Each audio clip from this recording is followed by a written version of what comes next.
충분히 롤링이 없기 때문에 과신전이 되는 거거든요. 근데 이 느낌 얘기할 때가 되게 힘들어요. 그보다 더 중요한 게 웨이브. 안녕하세요. 안녕하세요, 코치님. 요즘에 자주 뵙네요. 오늘도 접니다.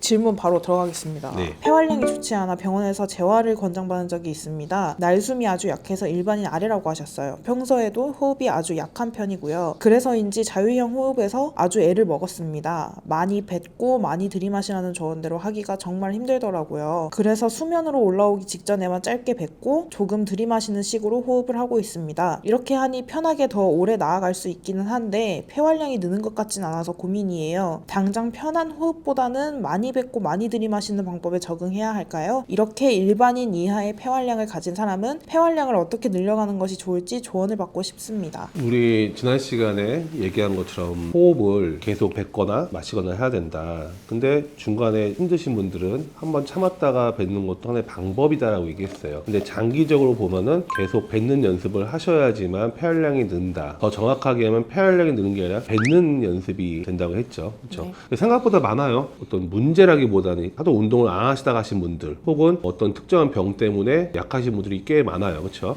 이런 분들도 마찬가지예요. 뭐 저번 답하고 똑같지만은 처음에는 편한 대로 좀 하시다가 조금씩 단계적으로 뱉는 연습을 하시는데, 제가 이런 분들한테 추천을 드리고 싶은 거는 뱉는 연습을 수영 중에 하지 말고 따로 떼서 하시라는 거예요. 호흡만을 위한 훈련을 그쵸. 따로 해라라는 말씀이신 거죠.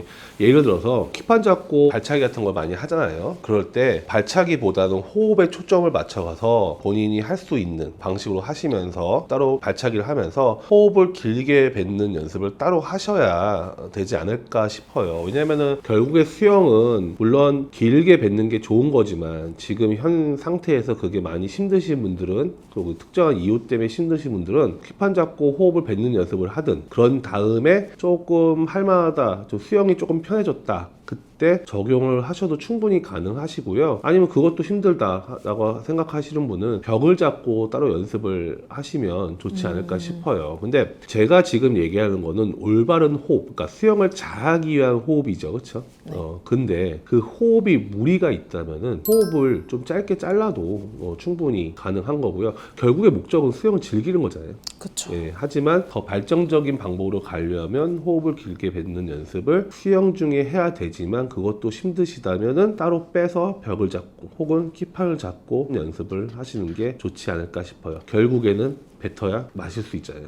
안녕하세요. 8년 전에 처음으로 수영을 배우고 지금까지 나름 꾸준하게 하고 있는 50대 초반 남자입니다. 3년 정도 강습을 배우다가 코로나로 잠시 쉬고 2년 후 강습을 다시 하다가 어깨가 많이 아파져서 강습을 쉬고 이제는 자유수영만 하고 있습니다. 어깨를 다쳤을 때를 생각해보니 내 유연성을 생각하지 않고 젊은 친구들 하는 거 이 악물고 따라가려다 무리한 게 아닌가 합니다. 하이엘보 연습을 집중적으로 하다가 왼쪽 어깨에 무리가 왔고 지금도 움직일 때 두둑두둑 소리는 여전합니다. 그래서 그 이후 물잡기 할 때 조금 소극적으로 하는 편입니다. 또 어깨가 아플까봐 항상 신경이 쓰이거든요. 최근 어느 유튜브를 보니 하이엘보 하지 마라, 팔꿈치를 굽히지 말고 그냥 펴고 당겨라 하는 이야기가 있더라고요. 물잡기 하려다가 팔꿈치가 먼저 떨어지는 것보다는 그냥 쭉 당기는 게 낫다는 이야기로 이해했는데 맞는 건지 모르겠네요. 아마추어 수영인 생활 수영하는 입장에서 물잡기, 하이엘보 자세에 대해서는 어떻게 하는 것이 맞는 방법인지 궁금합니다. 그리고 또 비슷한 질문이 있는데 요거 한번 질문 읽어보겠습니다. 자유형 물잡기 질문 드려요. 물잡기 할 때 꼭 팔 굽혀서 해야 할까요? 전 일자로 펴서 하는데 강습하는 강사님이 왜 일자로 하냐며 팔 굽혀 하라는데 펴서 하는 습관이 있어서 어려운데 굳이 팔 굽혀서 물잡기를 해야 할까요? 물론 선수들처럼 하이엘보 수준으로 하면 다치니까 물속 50cm 정도 깊이쯤에서 팔 굽혀서 물을 밀라는데 연습할 땐 무호흡으로 팔 보면서 굽혀서 하는 게 되는데 호흡하면서 제대로 자유형하면 다시 팔을 일자로 하네요. 꾸준히 연습해서 팔 굽힌 채로 물잡기 하는 게 더 나을까요? 지난 시간에 우리 하이엘보 좀 오래전이죠. 여기 네. 카메라 감독님 대상으로 제가 유연성 테스트를 한 거 기억나시죠? 그 동작이 안 되면 하이엘보 하지 마라라고 했죠. 그러면 하이엘보 하지 마라라는 이유,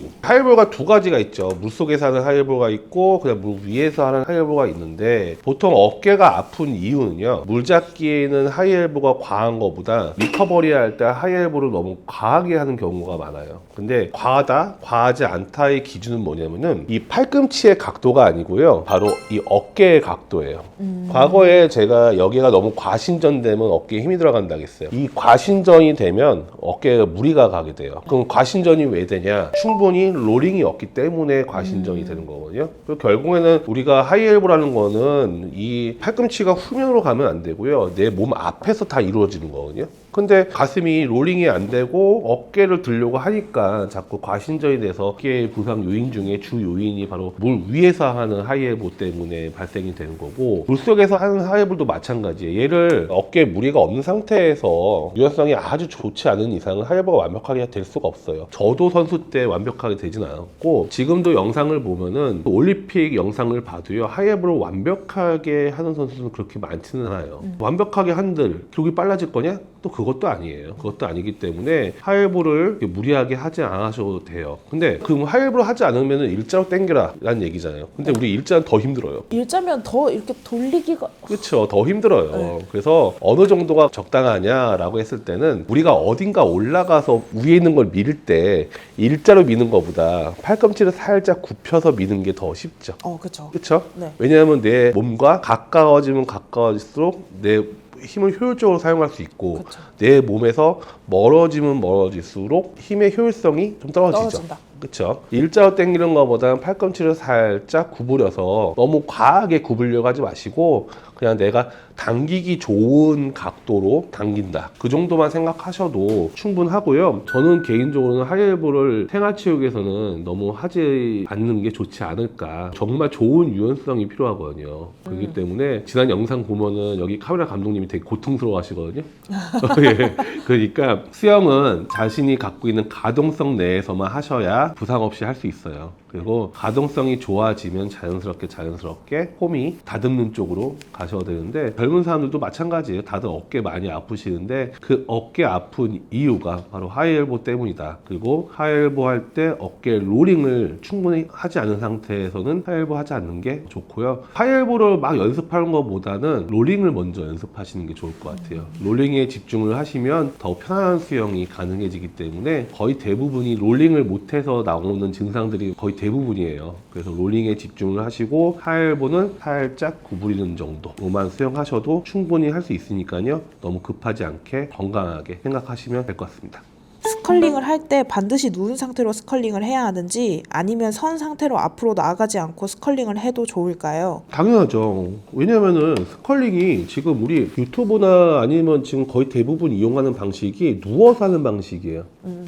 뒤로 가는 방식도 있고 앞으로 가는 방식도 있고 여러 가지 방식이 있는데, 스컬링의 목적은요, 자세 훈련을 접목을 시킬 수는 있지만 주 목적은 감각이에요. 감각을 연습하는 게 주 목적이기 때문에 서서 하든 누워서 하든 옆으로 한 팔을 하든 그거는 너무나 방식이 다양하기 때문에 뭐가 좋고 나쁘고의 기준이 아니에요. 그래서 누워서 하든 서서 하든 그 목적 달성은 결국에는 감각이잖아요. 그런 거는 너무 고민 안 하셔도 돼요. 스컬링의 목적은 감각이기 때문에 실제로요, 일본 선수들이 스컬링을 상당히 많이 이제 방법을 다양하게 하거든요. 거기서는 킥판 위에 앉아가지고 이렇게 하는 방법도 있고요.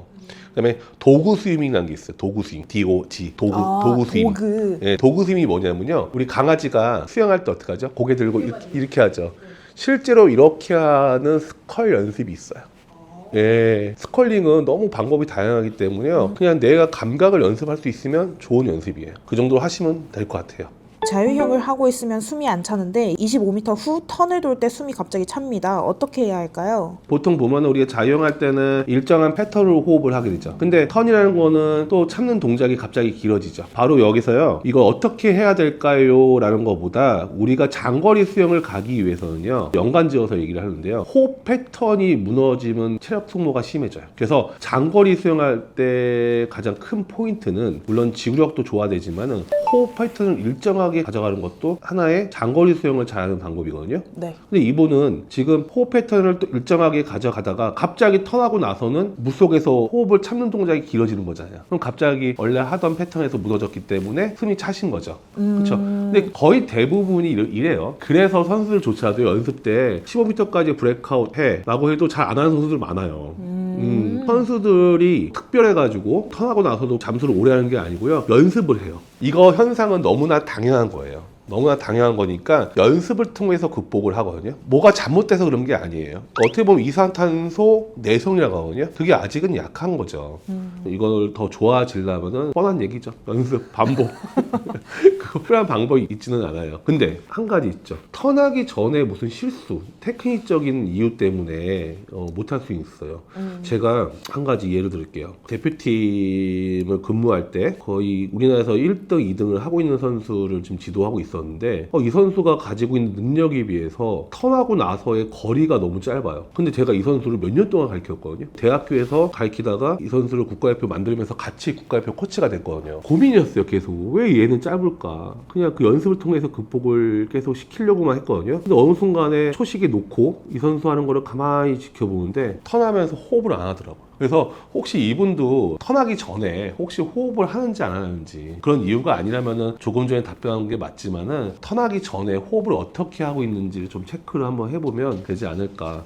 초보 아이들 자유형 처음 배울 때 어떻게 하면 안 가라앉고 호흡 잘할 수 있을까요? 뻗는 왼팔을 물속으로 내려 뻗으라는데 잘못됐나요? 귀랑 붙이도록 해야 할까요? 속도가 안 나기 때문에 가라앉는 걸까요? 그러면 반대로 어떻게 하면 뜰까요? 많은 이유가 있지만 결국에 뜨는 이유는요, 머리가 수면에 가까워지면 뜨는 거예요. 머리가 위에 있으면 절대 뜰 수가 없어요. 왜냐면은 가만히 누워 있어도 다리는 천천히 가라앉게 돼 있어요. 근데 여기서 머리를 또 들어버리면 이 가라앉는 속도가 빨라지죠.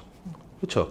그러면 얘를 잘 뜨게 하려면은 머리를 넣어줘야죠. 그래서 부력을 받는 중심과 중력을 받는 중심이 가까워지면 가까워질수록 물에 뜰 수 있는 거예요.